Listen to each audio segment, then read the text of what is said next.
This is a Trident Disabilities audio archive recording, La Costa Latina, from April 19th to May 2nd, 2024. Established in 2005 and Latino-owned and operated. Severe weather highlights emergency response procedures in Escambia County, Florida, while the Gulf Coast was impacted by severe weather, including a possible tornado this month, which highlighted the importance of the county's emergency response procedures and community partnerships during natural disasters. Numerous county departments and partner agencies responded before, during, and after the storm, working together to keep the community safe and restore any damage as quickly as possible. Escambia County had no injuries reported during the severe weather, which hit the area on Wednesday, April 10th, and included an EF1 tornado in Bellevue, with winds up to 110 miles per hour, according to preliminary information from the National Weather Service. 3 mobile homes and 1 single-family home were damaged by falling trees during the storm, with one incident requiring rescue efforts by Escambia County Fire Rescue during the entrapment. The storm also knocked down a traffic signal at the intersection of Longleaf Drive and Community Drive, which crews were able to restore within approximately 24 hours. Continuing on, the Escambia County Emergency Management continuously monitors for potential severe weather events, and they began discussions with community partners that Monday to ensure that a plan was in place for Wednesday's severe weather. Emergency management staff also participated in several calls with the National Weather Service of Mobile and relied on an in-house meteorologist, Scotland Williams, to ensure the county had the latest forecasts to help guide operational decisions. As with any severe weather event, county departments increased staffing levels and on-call staff in preparation, including EMS, fire rescue, emergency management, public works, and engineering. Escambia County Area Transit was also on standby to transport citizens to the Marie K. Young Wedgwood Community Center, which had been identified as an emergency shelter location if needed. During the planning process, emergency management staff coordinated with the Escambia County School District and supported their decision to close schools early, ensuring that buses would not be transporting students during the height of the severe weather. No widespread damage was reported in Escambia County, with the primary issue being downed trees and limbs that needed to be cleared from roadways. County Public Works crews worked quickly to clear limbs and debris, particularly along the Longleaf and Community Drive intersection and the hardest hit areas. Public Works Director James Higdon said his staff cut trees and cleared limbs until about 9 p.m., the night of the storm, returning the next morning at 6 a.m. to finish the job. "We stayed all through the storm. We never went home," Higdon said.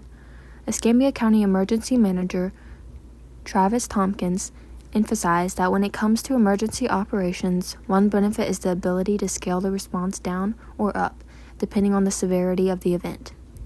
More isolated severe weather events, such as tornadoes, provide an opportunity for emergency management to work with community partners to ensure they are as prepared as possible for larger disasters, such as hurricanes. "What it does is it puts everyone on notice that severe weather can happen at any time," Tompkins said.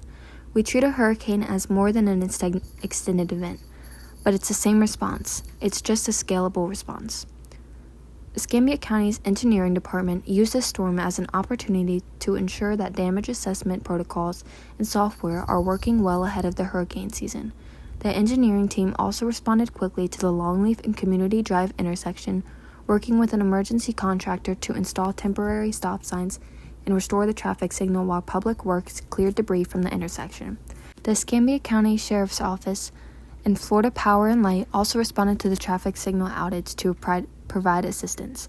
Throughout the storm, engineering was able to use software to remotely monitor traffic signals, which Phillips said was instrumental in helping them immediately address any issues. FHP arrests active shooter suspected of firing rifle at vehicles on I-10. In Bonifay, Florida, last week, Florida Highway Patrol troopers responded to a report of an active shooter in Holmes County. The FHP says the suspect was reportedly a female who had recently checked out of a local hotel and told the staff she was going out on a shooting spree, directed by God, in relation to the solar eclipse. The FHP report says the suspect, driving a purple Dodge Challenger with Georgia plates, entered Interstate 10, also known as I-10, at the 112 marker and traveled westbound. Within 5 miles of entering the interstate, the suspect fired multiple shots into another vehicle traveling along the interstate, striking the passing car multiple times.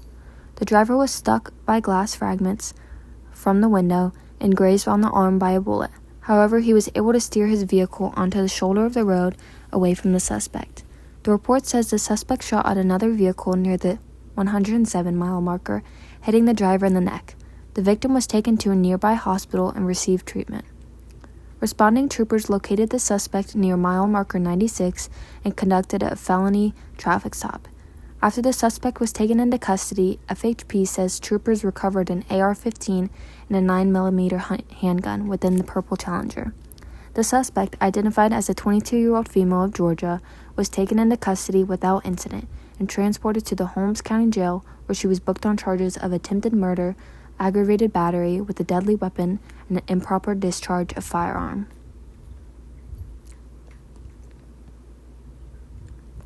The Blue Wahoos complete entertaining showcase against Monterey Saltines before season opener. In Pensacola, Florida, the never-before series with the Blue Wahoos in the Mexican League's Monterey Saltines entered with both teams hugging, exchanging their jerseys, then gathering for a team photo. Then a countdown in Spanish began for a fireworks show while Latin band Costa Latina performed and had people dancing on the concourse well after the game ended. It was this kind of memorable night in the Blue Wahoo Stadium history. The game was a show, too. The Saltines hit 3 home runs, one of them a sure bet into the water beyond left field, en route to a 6-4 win against the home team, which again reverted to its alter identity as the Pensacola Poke-the-Pac, and a nod to the baseball's Latino influence in Pensacola's own Spanish history. "I love Pensacola. I really love the people," said Guillermo Willie Gonzalez, the Saltines vice president, who began working for the team at 13 years old as a baggage handler, then worked his way all the way into having management stake in the oldest franchise, for 81 years, in the Mexican League. "The weather is amazing, the food, everything," he said.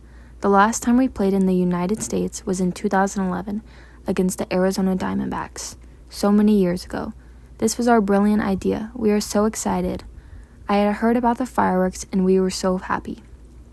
The 2 games, which are believed to be the first time a Mexican League team has played against an affiliated Major League Baseball team in the eastern side of the U.S., brought a sizable crowd on the perfect weather of the Bayfront Stadium.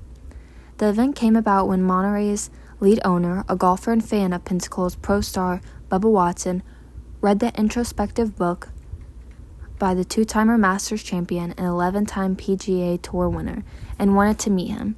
That led to a meeting and eventual decision by Monterey to travel to Pensacola. The 2 organizations have quickly connected and mentioned about continuing this kind of series in future years.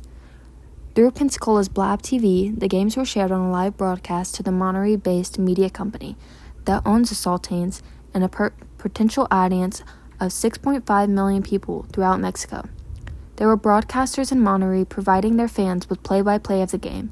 Also, a Spanish-speaking announcer was able to announce Monterey players at the plate. The 2 exhibition games served as a prelude to the Blue Wahoos 2024 season, which officially began this Friday. City of Pensacola experiences network security incident. In Pensacola, Florida, a criminal investigation remains active for the City of Pensacola, and restorative efforts progress from a network security incident that occurred in March. The city began the process of notification and support for employees and residents in case of a data impact. While there has not been a confirmation that specific data has been compromised, the city says that they can determine that a breach is possible, and a team and external experts continue to work on the matter. The City of Pensacola is offering its citizens and employees an option to enroll in credit monitoring following last month's network security incident. TransUnion is handling this. Letters with detailed instructions are being mailed out this week. Pensacola Mayor D.C. Reeves says, "Since the beginning of this incident, we've been committed to keeping our employees, customers, and citizens informed as to how we respond. While we cannot be certain personal information has been taken, Out of an abundance of caution, the City of Pensacola is providing credit monitoring. A dedicated toll-free response line has also been set up for this incident. This process allows the city to better track and respond to questions and concerns. The response line is available from 8 a.m. to 8 p.m. Central Time, Monday through Friday, excluding holidays, and the number is 1-833-543-2815. The city has also created a page with frequently asked questions. You can find that on www.cityofpensacola.com/3528/network-security-incident.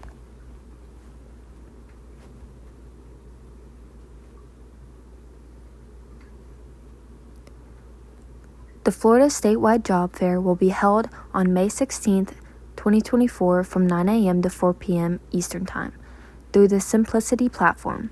This will be a virtual career fair with employers from all over the state in attendance. There is still plenty of time for employers to register, but last year there were 300 plus employers in attendance. This is a great opportunity for current students and alumni to meet with professionals across the state to discuss part-time and full-time opportunities. To register ahead of time and see the employers currently registered, you'll want to follow this link, click Attend as a Student, and create a Simplicity account. From there, you'll be able to register on the original events page.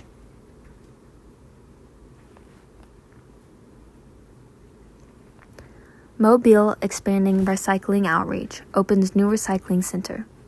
In Mobile, Alabama, with 2 single-stream recycling centers already being used by many community members, the city of Mobile is excited to open a 3rd recycling center on Dauphin Island Parkway. Funded by a grant from the Alabama Department of Environmental Management, also known as ADM, the Parkway Recycling Center on the peninsula officially opened on the public on Monday, April 15th. The newest recycling center is one of the several ways the city of Mobile will expand its recycling offers and goals in 2024. The city will also dedicate additional staff to its recycling initiatives, increase public education and outreach about available recycling services, and review paths to include local businesses in the city's recycling programs. These efforts are being funded through a separate grant from the Recycling Partnership, a national non-governmental organization dedicated to building a better recycling system, with support from the American Beverage Association's Every Bottle Back initiative and the Alabama Beverage Association. The Recycling Partnership selected the City of Mobile because of its dedication to advancing recycling across the community. Over the last several years, we've taken steps to streamline recycling for Mobilians and continue to explore ways to expand the recycling options in our community, Mayor Sandy Stimpson said. We're excited to be working with the Recycling Partnership, which will help us continue the monumental and better educate our citizens on what, where, and how they can recycle in the city of Mobile. We also wouldn't be this far along without the ADM's Alabama Recycling Fund committed to resources needed to build this 3rd drop-off center. Residents can do their part by only bringing materials the city of Mobile is able to recycle to the drop-off locations. These items include aluminum and steel cans, food and beverage cartons, paper products, including newspapers and flattened cardboard, and empty plastic bottles and containers. To limit contamination, please rinse any food and drink containers before dropping them off. Some items cannot be recycled, including plastic bags, paper towels, pizza boxes, electrical equipment, batteries, clothing, and glass. These items often get mixed into recycling because people hope they can be recycled. While well-intentioned, this kind of wish recycling can cause serious issues and contaminate items that would otherwise be productively recycled. Scam alert. Fraudulent messages posing as SunPass. In Pensacola, Florida, Escambia County has received reports of fraudulent text messages targeting the public from persons claiming to represent SunPass. The messages are requesting prompt payment to avoid fees and contain a link to the fraudulent website and attempt to collect information. Do not click any links in the fraudulent text messages. These messages are not sent by SunPass or Escambia County. SunPass does not ask customers via text to make a payment or to make immediate action on their account. Messages from SunPass will come from customer service@sunpass.com or no reply at sunpass.com or text number 786-727. Additionally, Escambia County does not send messages to SunPass or Pensacola Beach annual pass holders seeking information or action regarding their account balances or fees owed. Anyone who's received a scam text message, call, or other form of communication should report it to the Federal Trade Commission. Visit reportfraud.fte.gov to report scams or fraud to the FTC online.